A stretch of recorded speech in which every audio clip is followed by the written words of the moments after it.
Even in ancient times, levers were used both for building temples and for constructing catapults to destroy those same temples. But were engineers in ancient times perceived as creators of evil? No, quite the opposite. Archimedes, the famous inventor of mechanical and optical devices for the defense of the Greek colony of Syracuse, was revered as one of the wisest men of his time. Most scientists are romantics. They often engage in science for the sake of science itself and believe that their inventions will make people's lives much better. Unfortunately, this is not always the case. More often than not, what was created for good ends up being used for cruel purposes. Gunpowder, a fairly ancient technology that has greatly influenced the development of civilization as a whole. Gunpowder was invented by Chinese doctors who, mixing all kinds of substances, tried to create an elixir of immortality. The very name, gunpowder, is translated from Chinese as medical fire. When it became clear that the substance could not be used for medical purposes, it began to be used for fireworks, i.e., entertainment. But within a few decades, gunpowder became a military technology. It was first used in primitive bombs and rockets, and later in firearms. Robotics. Robots were conceived as tireless and obedient assistants to humans. It is worth recalling the 3 laws of robotics formulated in 1942 by science fiction writer Isaac Asimov. According to these laws, the main value for a robot is human life, and the machine is obliged to take care of its creators, even at the cost of its own life. Today, these laws seem childishly naive, when automated systems designed specifically to destroy living beings are becoming the norm. For example, the intelligent surveillance and security guard robot protection system developed by Samsung Techwin. This robot can either open fire immediately to kill or do so after a warning shot.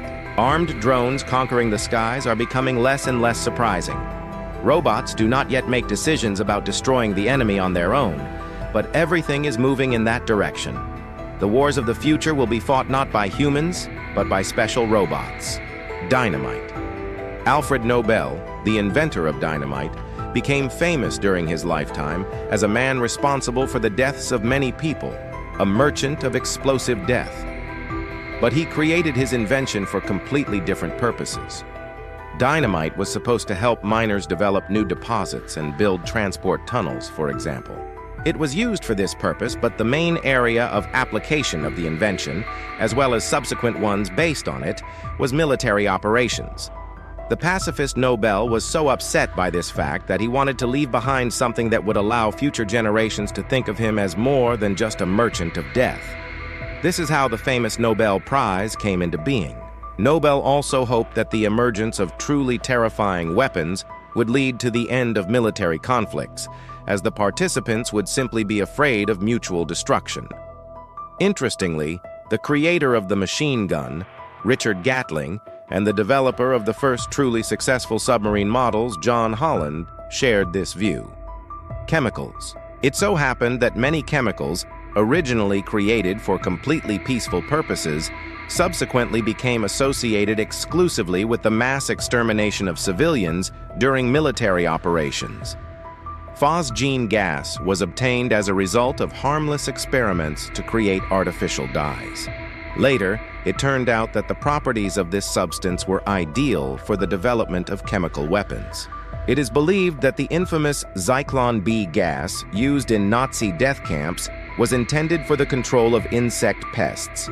However, this seems doubtful, since the German chemist Fritz Haber, who, incidentally, was a Nobel Prize winner, who created it, was actively working on the development of chemical weapons during World War I. He was even awarded a prize by the Kaiser for his successes in this field. Atomic energy. Ernest Rutherford, Marie Curie, and their colleagues worked exclusively for the benefit of science, for the sake of understanding nature and making new discoveries. They explored the possibility of using radioactivity in medicine and expressed the first tentative ideas about the use of atomic energy. The researchers could not have imagined that their work would result in the most terrifying weapon ever created by man.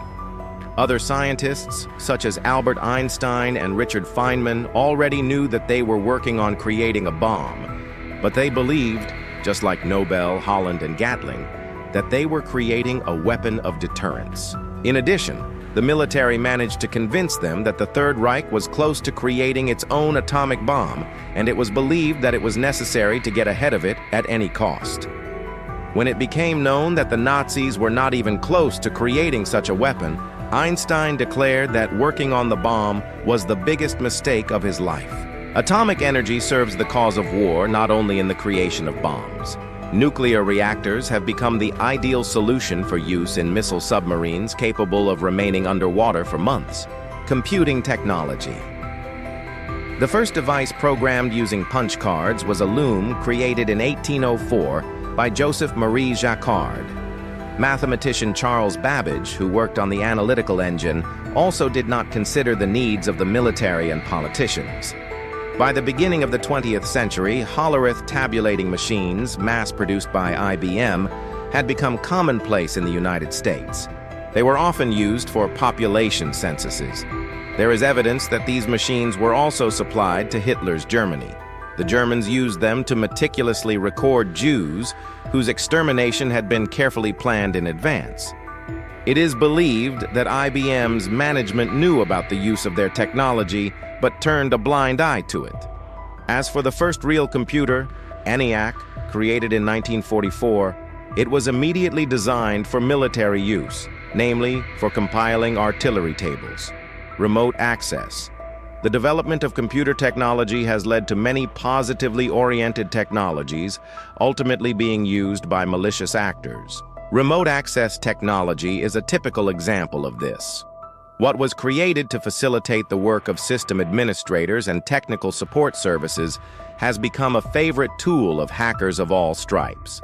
They gained the ability to remotely interact with personal files, control microphones and webcams on user PCs, thereby establishing surveillance of premises and people. DDoS. The technology, which today is associated exclusively with hacker attacks and web resource hacking, was developed to test the resilience of systems to external influences. That is, to overload networks for experimental purposes. Special closed software appeared to study the endurance of the network, whether its maximum bandwidth should be increased, how reliably it would function with a large number of requests, and so on. But DDoS attacks began to be used specifically to overload the victim's servers in order to cause a denial of service.